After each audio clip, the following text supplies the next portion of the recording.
Alright guys, Jason here from Atlantic Knives. Today we are all set up and getting ready to make the core of a whip. Now this is version 2.0, so the first whip that you've seen in the video I posted recently was done with a little bit different core. I will explain the cable lengths and everything for the original core if you'd like to do that. This one's going to be version 2.0. It's a much beefier upgrade, got a bigger, longer handle, it's thicker, has also the larger end on it. I've high polished it as well. Going to be a little bit nicer whip. So this is a 10-inch bolt. I have squared off the end 4 ways on a grinder. So I didn't grind it off much, I just grinded it flat a little bit on each side.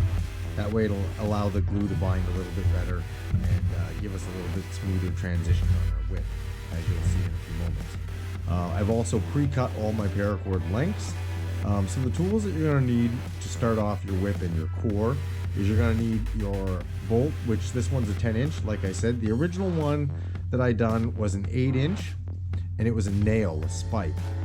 So an 8-inch large spike, and I only used 3 cores on the original whip. So the original whip had 2 lengths of paracord full of BBs. Now what I mean by that is you're going to hollow out your paracord, and you're going to glue or melt one end and stuff the other end with BBs. So I'm using copper plated BBs, and you'll see what your paracord looks like once you've stuffed it with BBs. So on the first original whip, I used 2 lengths of paracord. First length with BBs in it is 13 inches. Now your cord shrinks when you fill it with BBs, guys, so you're probably going to want like 2 feet of cord in order to get 13 inches full of BBs. So the first cord was 13 inches. Second cord would have been 2.5 feet of BBs, so you're probably going to want about a 3.5 or a 4 foot cord. And then you're going to want just a regular cord with the paracord not stripped out, about 4.5 foot to 5 foot in length.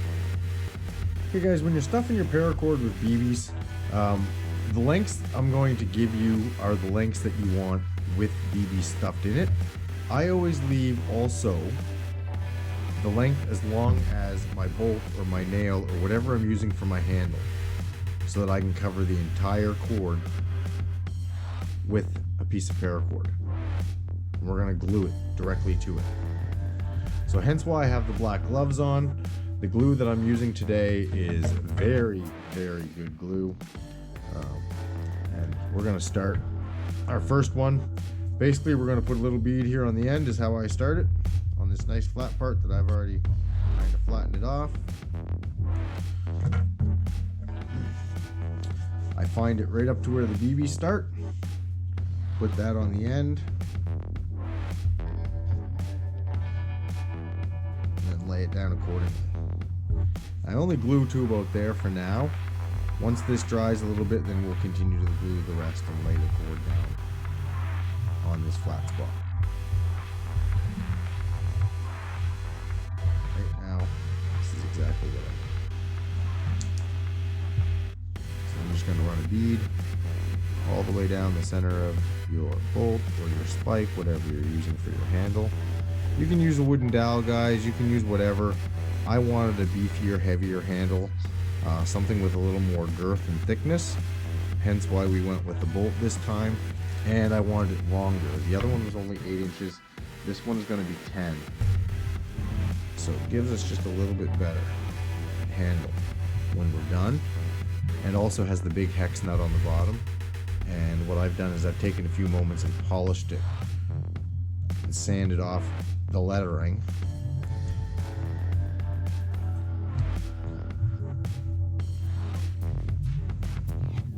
Eventually took it down so that I could high buff the end, make a nice polished handle.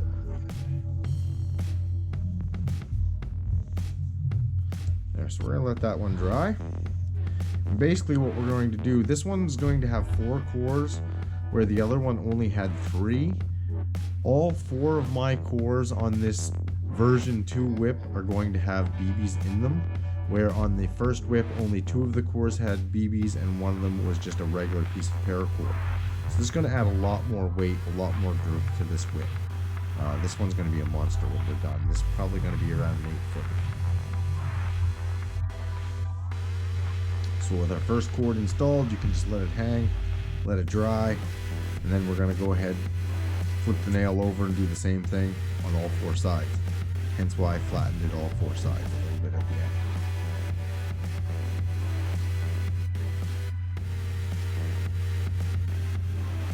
But we should probably let this dry a little bit first. Once this is dry, we'll be right back, guys.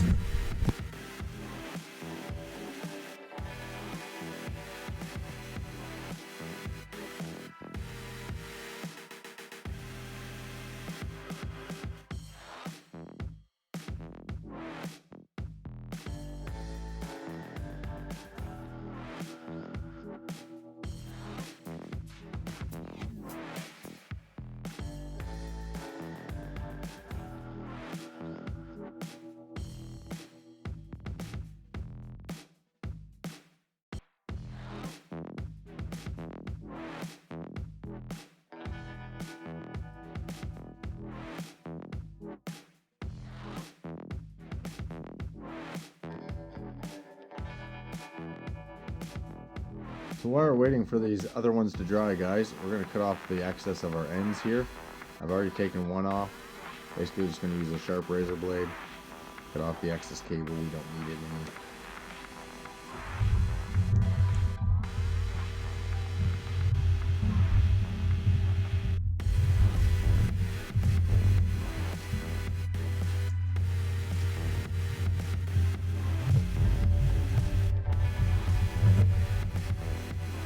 Glued these on there pretty good.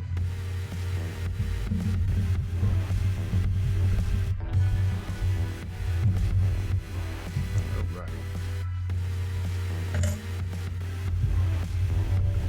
These are all glued. Flip it, put on our last cable.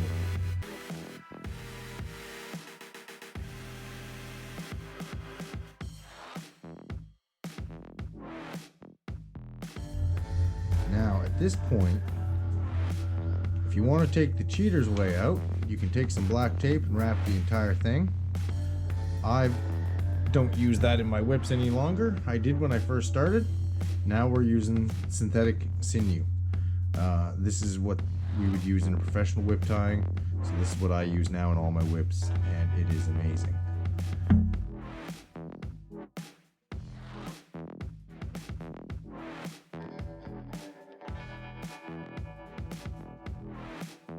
Alright, we're going to let that dry.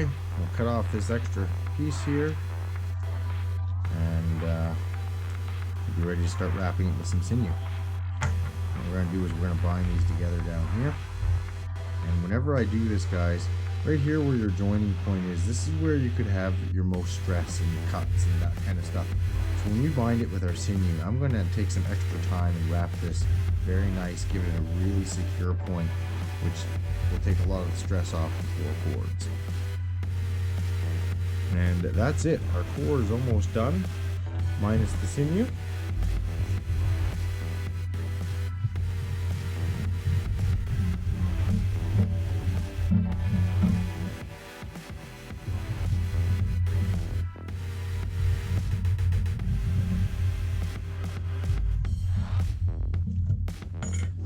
And that is almost the start of our handle completed.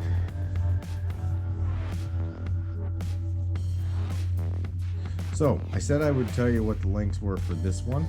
The lengths that I used on this version 2 whip was 18 inches. Be this one, 23 inches, 28 inches, and 34 inches, all with BBs. So add another 10 inches to each of those lengths for the length that's attached to the handle. This is going to be a chunky whip. I'm probably going to end this with an 8-footer.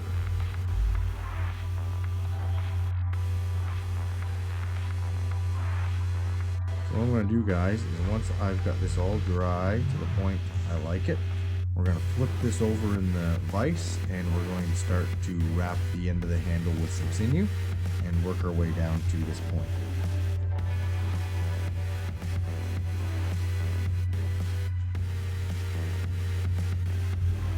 You can also start here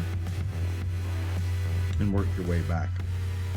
But what I will say is you're going to probably want to put a few extra layers right through this transition point. Make it a nice smooth transition, as well as give it a nice secure point here where it's bound against the end of your holes.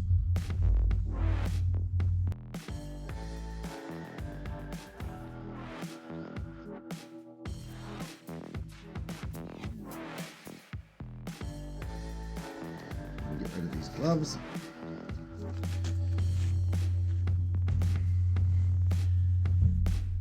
And get ready to start our sinew tying.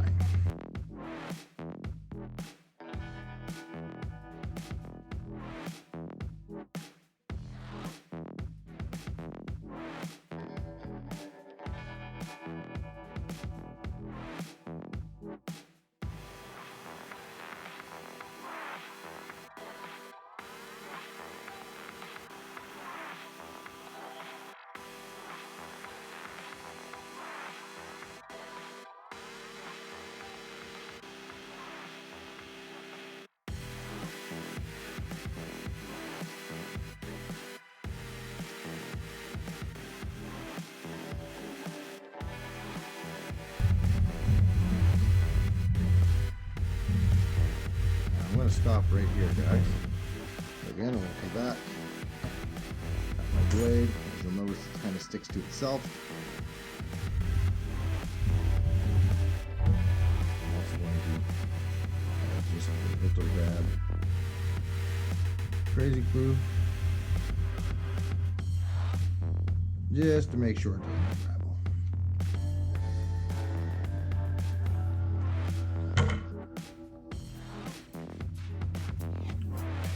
And that's it. Now we're going to start tying down here and wrap down to the very end of our third cable.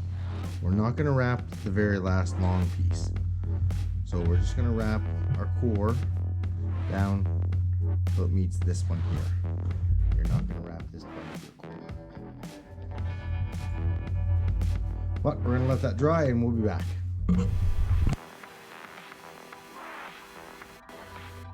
Alright guys, we're back. I've got the whip flipped over in the vise. The handle's almost got the sinew all the way down. And what you'll find is now with 4 cores versus 3, when you line them up together here, it almost comes to a nice square, real heavy duty, and all the beads kind of lock in together. And what we're going to do is we're going to try to keep that square pattern all the way down as far as we can as we tie this off with sinew. So I'm going to start here. I always like to hold it straight when I start my tying of sinew, and we're going to tighten it as we go, pull it tighter and tighter, and wrap our sinew down. So that's where we're going to start with. I'm going to try to hold that nice square pattern as I was saying. So what I do is I always pull my chair in a little bit, lay these up on my leg, and we're going to work from there.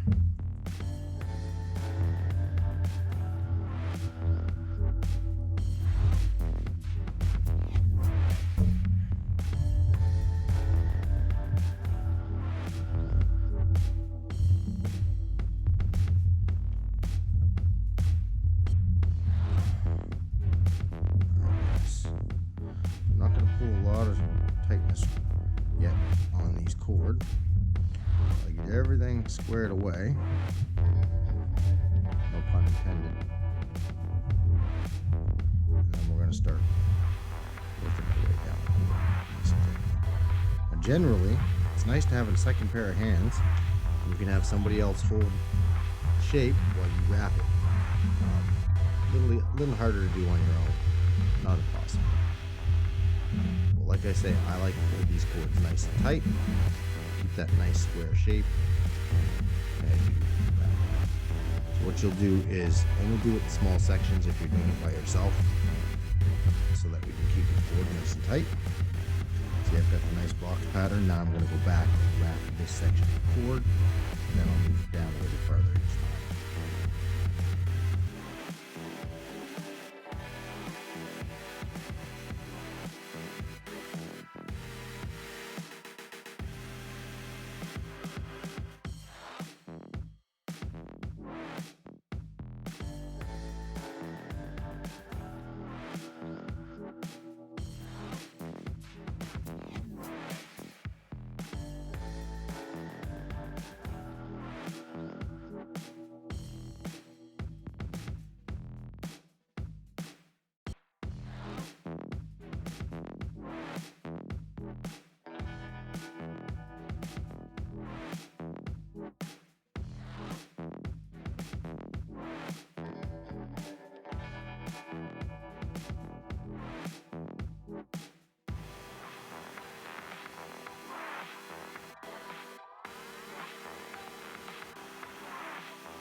One of the things I did, guys, to help me wrap and keep my whip tight is tuck the other end under my bum, and I'm gonna sit on it and use my leg basically to pull the other end of the cord tight.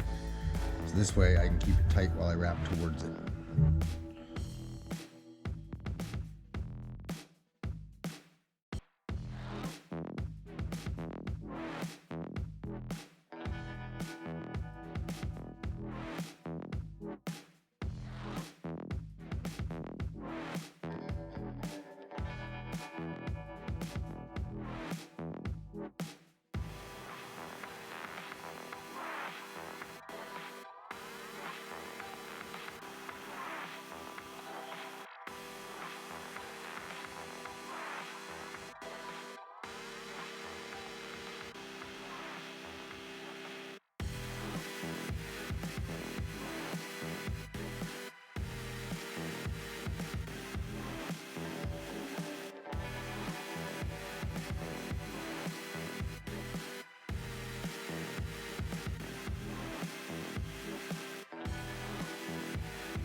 Alright guys, this is the finished core. It's been wrapped all the way to the end.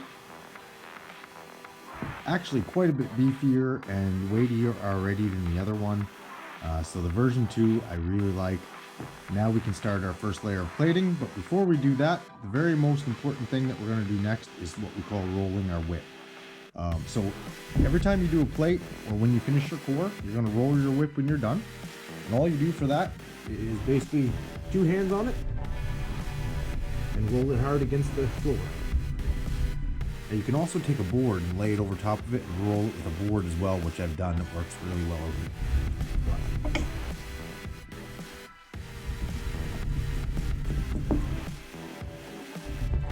What this does, guys, is to smooth it all out, fill in any gaps, and give the whip a really smooth transition all the way through.